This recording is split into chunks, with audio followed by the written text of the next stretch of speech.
विलंब झाला होता, अनेक स्थित्यंतरे मधल्या काळामध्ये झाली आणि या निवडणुकीकडे सर्वच राजकीय पक्षांचं, पुढाऱ्यांचं, इच्छुक उमेदवारांचं लक्ष लागून होतं। परंतु आज या निवडणुकीच्या अनुषंगानं ज्या काही राज्यातील नगर परिषदा आणि नगरपंचायती आहेत याकडे संपूर्ण महाराष्ट्राचं लक्ष लागून होतं।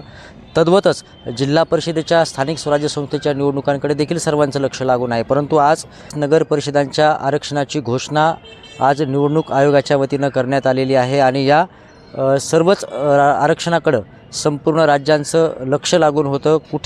कुठल्या प्रवर्गासाठी हे आरक्षण असणार आहे अशी चर्चा होती आणि आज दुपारपासून जिंतूरमध्ये अशी चर्चा होती की जिंतूरचं नगराध्यक्षपद हे इतर मागासवर्गीय उमेदवारासाठी राखीव असणारे अशी चर्चा होती।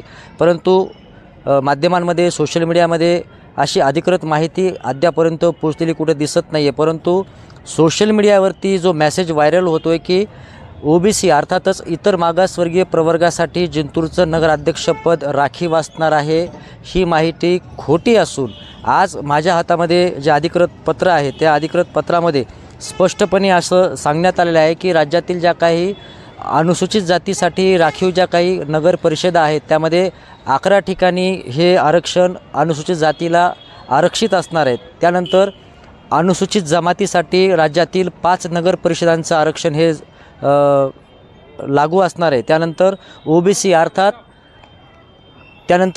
अर्थात इतर मागासवर्गीय प्रवर्गासाठी राज्यातील जवळपास 21 ठिकाणचं आरक्षण हे लागू असणार आहे। त्यामध्ये जिंतूर नगर परिषदेचा उल्लेख जाहीर झालेल्या पत्रामध्ये कुठेही आपल्याला दिसत नाही आहे, कारण यामध्ये अनुसूचित जमातीसाठी राज्यातील 5 नगर परिषदांचं आरक्षण हे लागू असणार आहे। त्यानंतर ओबीसी अर्थात इतर मागासवर्गीय प्रवर्गासाठी राज्यातील जवळपास 21 ठिकाणचं आरक्षण हे लागू असणार आहे। त्यामध्ये जिंतूर नगर परिषदेचा उल्लेख जाहीर झालेल्या पत्रामध्ये कुठेही आपल्याला दिसत नाही आहे, कारण यामध्ये खुल्या प्रवर्गासाठी जे काही आरक्षण जाहीर झालेलं आहे, जे काही 44 नगर परिषदा राज्यातल्या खुल्या प्रवर्गासाठी राखीव आहेत त्यामध्ये जिंतूर नगर परिषदेचं आरक्षण हे खुल्या प्रवर्गासाठी जाहीर करण्यात आलेलं आहे। तसं रितसर पत्र आणि अधिकृत पत्र सध्या आपल्या हातामध्ये आहे। त्यामध्ये ही जे काही पत्र आहे त्या पत्रामध्ये ते पत्र नंतर मी माझ्या सोशल अकाउंटवरती व्हायरल करणार आहे, तिथे तुम्ही ते पाहू शकता।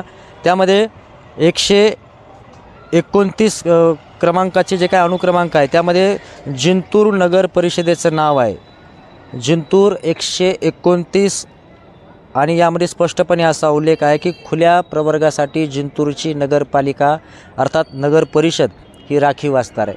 त्यामुळं दुपारी सोशल मीडियावरती जो काही मेसेज व्हायरल झाला की जिंतूरचं नगराध्यक्षपद हे ओबीसी प्रवर्गासाठी राखीव असणार आहे, आपल्या हाती आलेल्या माहितीनुसार ती केवळ एक अफवा आहे आणि जिंतूरचं नगराध्यक्षपद हे खुल्या प्रवर्गासाठी राखीव असणार आहे। हा अत्यंत महत्त्वाचा संदेश या बातमीच्या माध्यमातून मी तमाम जिंतूरकरांना देऊ इच्छितो। जिंतूरचं नगर परिषद अध्यक्षपद हे खुल्या प्रवर्गासाठी राखीव असणार आहे, ते ओबीसीसाठी राखीव असणार नाही। या सर्व घडामोडींवरती आपली नजर असणार आहे। अधिकृत पत्र मी माझ्या सोशल मीडिया अकाउंटवरती व्हायरल करतो आहे, ते तुम्ही फेसबुक आणि इंस्टाग्रामवर देखील मला सर्च करून पाहू शकता। पत्रकार रत्नदीप शेजावळे हे तुम्ही सर्च करा, त्यामध्ये ते अधिकृत पत्र तुम्हाला मिळून जाईल। तुर्तास या ठिकाणी आपण थांबूयात। प्रत्येक घडामोडीवरती राजकारणाची आपली नजर असणार आहे। स्थानिक स्वराज्य संस्थेच्या ज्या काही निवडणुका होतील त्यावरती आपली नजर असणार आहे। प्रत्येक बातमीचे अपडेट्स मी तुमच्यापर्यंत पोहोचवणार आहे। त्यासाठी तुम्ही यूट्यूबवरती पत्रकार रत्नदीप शेजावळे या माझ्या यूट्यूब चॅनलला सबस्क्राईब करा, लाईक करा, शेअर करा आणि कमेंट करा। सहकारी शेख रहीमसह रत्नदीप शेजावळे, जिंतूर, परभणी।